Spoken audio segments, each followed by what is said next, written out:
connaît nos défauts, mais on connaît mal notre faille. Les défauts sont des manifestations périphériques de la faille. La faille, c'est une marque qui caractérise notre personnage social, la façon dont nous nous sommes construits pour être en interaction avec le monde.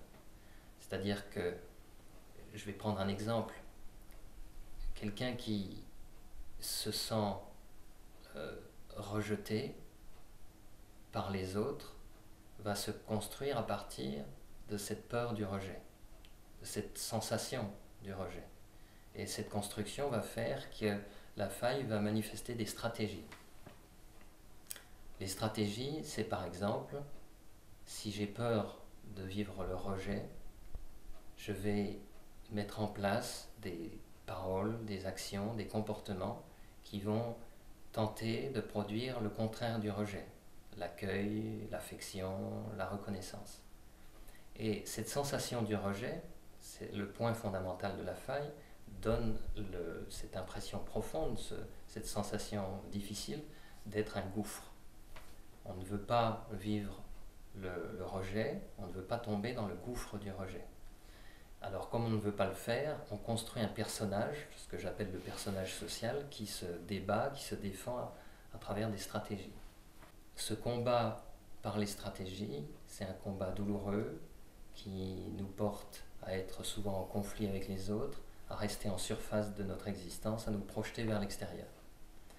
La conscience de la faille, c'est précisément avoir conscience du fait qu'il y a un gouffre, un endroit où on ne veut pas tomber, où on ne veut pas retourner. Par exemple, la sensation du rejet. Je ne veux pas tomber dans cette sensation du rejet, donc je consacre une grande partie de mon énergie, de mes émotions, de mes pensées, à essayer de provoquer chez l'autre quelque chose de différent du rejet. Ça, c'est la façon dont on fonctionne en général.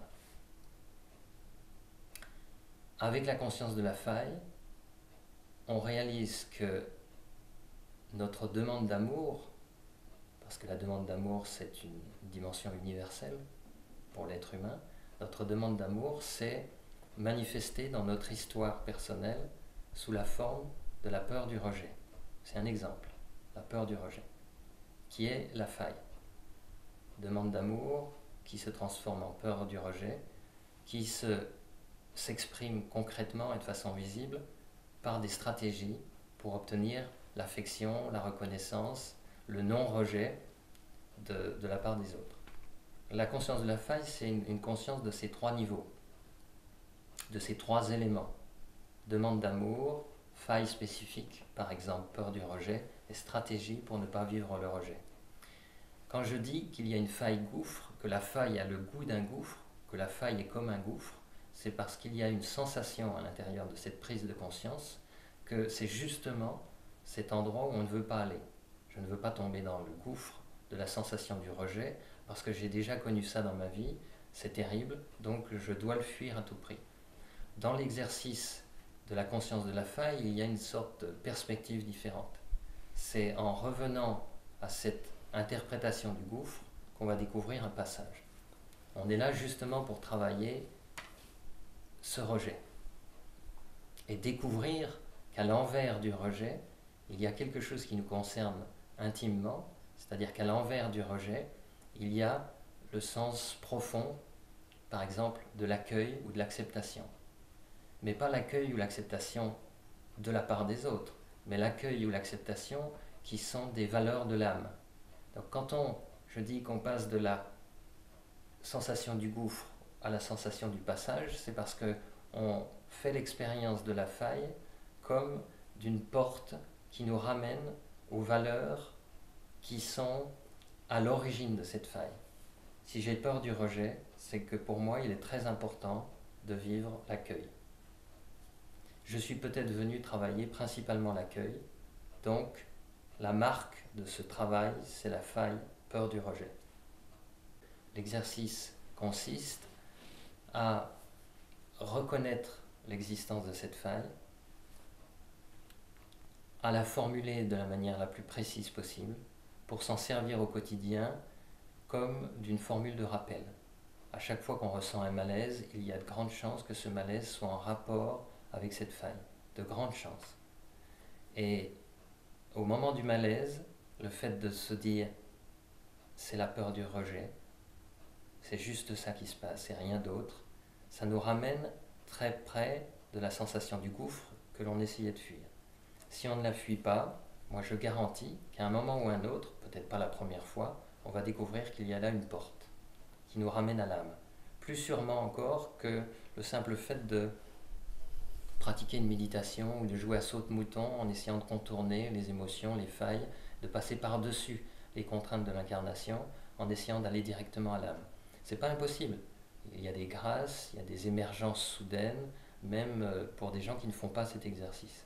Mais l'émergence soudaine de l'âme, ce n'est pas suffisant. On est là aussi, c'est pour ça qu'il y a deux jambes, on est là aussi pour faire une expérience spécifique que moi j'appelle le passage au niveau de la faille.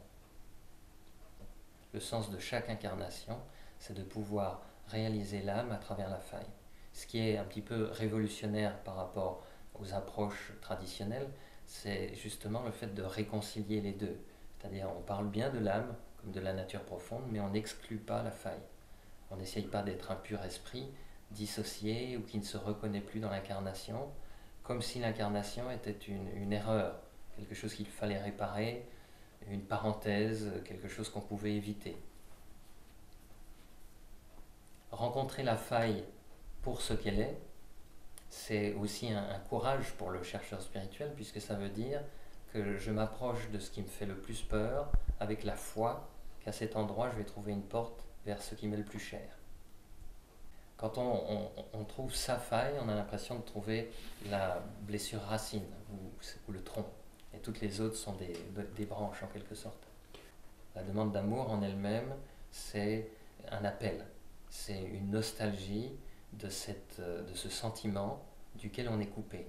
Par contre, à partir de la demande d'amour, se créent des blessures.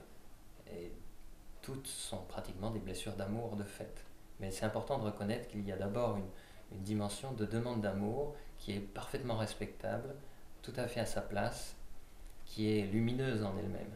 Après, les blessures se forment parce qu'on a tendance à essayer de répondre à cette demande d'amour vers le haut, vers l'émotion, vers les autres, dans une sorte d'attente excessive que les autres vont nous apporter l'amour qu'on ne sait pas se donner.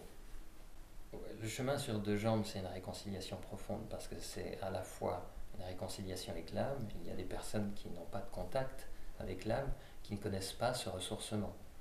Il y en a qui le connaissent et qui essaient de l'isoler du reste.